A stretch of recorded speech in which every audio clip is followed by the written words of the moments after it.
একটা সাধারণ কার্টুন পর্ব, সেখান থেকেও কিন্তু দারুণ সব গল্প বলার কৌশল শেখা যায়।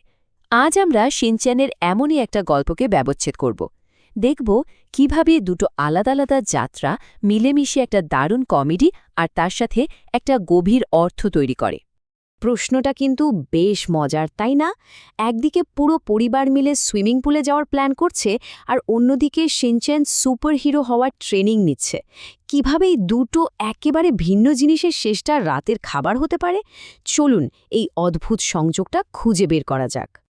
তো গল্পের শুরুটা হয় খুব সাধারণ একটা ইচ্ছে দিয়ে। নোহারা পরিবার ঠিক করে তারা সবাই মিলে নাইট পুলে যাবে, কিন্তু যেমনটা শিনচ্যানের গল্পে হয় আর কি, এই ছোট্ট একটা প্ল্যান দেখতে দেখতে পুরো পরিবারের জন্য একটা বিশাল অবসেশনে পরিণত হয়ে যায়। আচ্ছা, এই নাইট পুল জিনিসটা আসলে কি? ভাবুন তো, দিনের বেলার সুইমিং পুলের চেয়ে খরচ কম, আবার রোদে পোড়ারও কোনো চিন্তা নেই। মানে সন্ধ্যার পর আরাম করে সাঁতার কাটার জন্য একদম পারফেক্ট একটা জায়গা। নোহারা পরিবারের জন্য তো এটা এক কথায় সোনায় সোহাগা।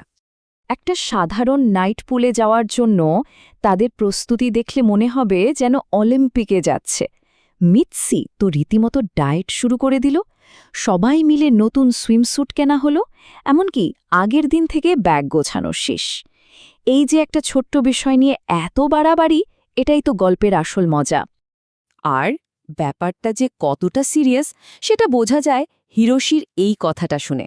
যখন বাড়ির কর্তা পর্যন্ত নিজের পেট নিয়ে চিন্তায় পড়ে যান, তখন আর কি বলার থাকে।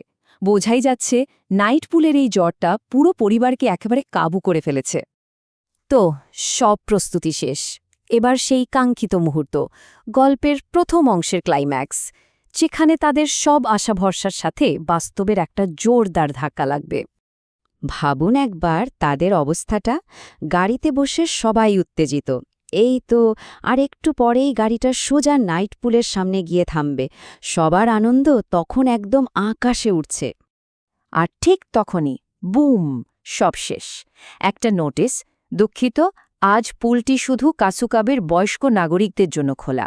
ব্যাস, এক মুহূর্তে তাদের সব প্ল্যান, সব উত্তেজনা, সব প্রস্তুতি একেবারে ধুলোয় মিশে গেল। এর চেয়ে বড় কমেডিক ট্র্যাজেডি আর কি হতে পারে? তো নাইট পুলে যাওয়ার স্বপ্ন তো ভাঙল, পরিবারের সবাই হতাশ। কিন্তু গল্পটা এখানেই শেষ নয়। এখান থেকেই গল্পটা একটা নতুন মোড় নেয়। এবার ফোকাসটা চলে যায় শিনচ্যানের দিকে, যে নিজের জন্য একটা নতুন মিশন খুঁজে নেয়। এই যে নাইট পুলে যাওয়া হলো না, এই ব্যর্থতাটা শিনচ্যানকে অন্যভাবে ভাবায়। সে ঠিক করে তাকে তার হিরো অ্যাকশন কামেনের মতো শক্তিশালী হতে হবে, তাহলেই হয়তো সব সমস্যার সমাধান হবে। আর এখান থেকেই শুরু হয় তার তথাকথিত হিরোর যাত্রা। এখন আসছে গল্পের সবচেয়ে মজার অংশটা। শিনচ্যানের এই হিরো হওয়ার ইচ্ছাকে মিৎসি, মানে ওর মা, খুব ব্রিলিয়েন্টলি কাজে লাগায়। সে ছেলের জন্য এমন এক ট্রেনিংয়ের ব্যবস্থা করে যা এক কথায় অসাধারণ আর সাংঘাতিক চতুর। ব্যাপারটা দেখুন, কি দারুণ একটা আইডিয়া। একদিকে শিনচ্যান ভাবছে সে বিশাল সব হিরোর মতো ট্রেনিং করছে, আর অন্যদিকে সে আসলে বাড়ির কাজ করে দিচ্ছে। যেমন সে যখন ভাবছে যে সে জলপ্রপাত ট্রেনিং করছে, আসলে তখন সে গোসল করছে। যখন সে মাসেল বাড়ানোর জন্য ট্রেনিং করছে, তখন সে তার ছোট বোনকে দোল দিচ্ছে। মিৎসির বুদ্ধির তারিফ করতেই হয়।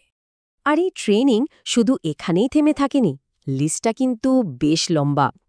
বাগানের আগাছা পরিষ্কার করা, বাড়ির সদর দরজা মোছা, কুকুরকে নিয়ে হাঁটতে যাওয়া, খেলনা বোঝানো, এমনকি বাথরুম পরিষ্কার করা, সবই তার কাছে ছিল এক একটা বীরের কাজ। একবার তো শিনচ্যান প্রায় ধরে ফেলেছিল ব্যাপারটা। সে তার মাকে জিজ্ঞাসাও করে বসে, মা, এটা কি আসল ট্রেনিং নাকি তুমি আমাকে দিয়ে বাড়ির কাজ করাচ্ছ? কিন্তু মিৎসিও কম চালাক নয়। চোকো চিপসের লোভ দেখিয়ে নিমেষের মধ্যে সে শিনচ্যানকে আবার তার হিরোর ফ্যান্টাসি জগতে ফেরত পাঠিয়ে দেয়। তো এত ট্রেনিংয়ের পর এবার সময় হলো ফাইনাল পরীক্ষার। শিনচ্যানকে এবার মুখোমুখি হতে হবে এক ভয়ঙ্কর শত্রুর, যার সাথে লড়াই করে তাকে প্রমাণ করতে হবে সে কতটা শক্তিশালী হয়েছে। আর সেই ভয়ঙ্কর ফাইনাল বসকে জানেন? এক থাল নুডলস বানানোর আটা। হ্যাঁ, ঠিকই শুনেছেন। শিনচ্যানের চোখে ওই আটার তালটাই ছিল এক অদম্য রক মনস্টার। এরপর যা হওয়ার তাই হলো। শিনচ্যান তার সমস্ত ট্রেনিংয়ের শক্তি এক করে দিল তার বিখ্যাত অ্যাকশন ওয়াটারফল স্প্লিটিং পাঞ্চ, আর সেই এক ঘুষিতেই আটার দৈত্য একেবারে কুপোকাত। তো শিনচ্যান তো তার দৈত্যকে হারিয়ে দিল, সে এখন একজন সত্যিকারের হিরো। কিন্তু গল্পের শেষে এসে আমরা বুঝতে পারব এই পুরো ট্রেনিংয়ের আসল উদ্দেশ্যটা কী ছিল, আর একজন হিরোর জন্য আসল পুরস্কারটাই বাকি। তাহলে প্রশ্নটা হলো, এত সব কাণ্ড কারখানার মানেটা কি দাঁড়ালো? এই যে এত ট্রেনিং, এত লড়াই, এর পেছনের আসল কারণটা কি? আর এর সাথে নাইট পুলের ঘটনারই বা কী যোগসূত্র?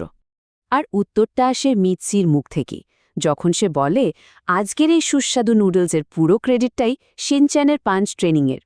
মানে পুরো হিরোর জার্নিটা ছিল আসলে রাতের খাবারের জন্য নুডলসের আটা মাখানোর একটা মাস্টার প্ল্যান। এটাই হলো এই গল্পের সবচেয়ে সুন্দর দিক। একজন হিরোর পুরস্কার কি হতে পারে? কোনো সোনাদানা বা মেডেল নয়, তার পুরস্কার হলো এক বাটি গরম গরম নুডলস, নিজের পরিশ্রমের ফল। এর চেয়ে তৃপ্তিদায়ক পুরস্কার আর কি হতে পারে? তো শেষ পর্যন্ত আমরা কি দেখলাম? দুটো সম্পূর্ণ আলাদা যাত্রা। একটা ছিল হতাশার, মানে নাইট পুলে যেতে না পারা, আর অন্যটা ছিল একটা চালাকির, মানে হিরো হওয়ার ট্রেনিং। কিন্তু দুটো যাত্রার শেষই হলো এক জায়গায়, পরিবারের ডিনার টেবিলে। এই গল্পটার শেষে একটা প্রশ্ন রেখে যায়, তাই না? একটা সাধারণ ঘরের কাজ, একটা শিক্ষা, আর একটা হিরোর মতো বড় লক্ষ্যের মধ্যে আসল পার্থক্যটা কোথায়? হয়তো পার্থক্যটা আমাদের দৃষ্টিভঙ্গিতেই। আমরা নিজেদের যে গল্পটা শোনাই, সেটাই হয়তো সবচেয়ে বড় কথা।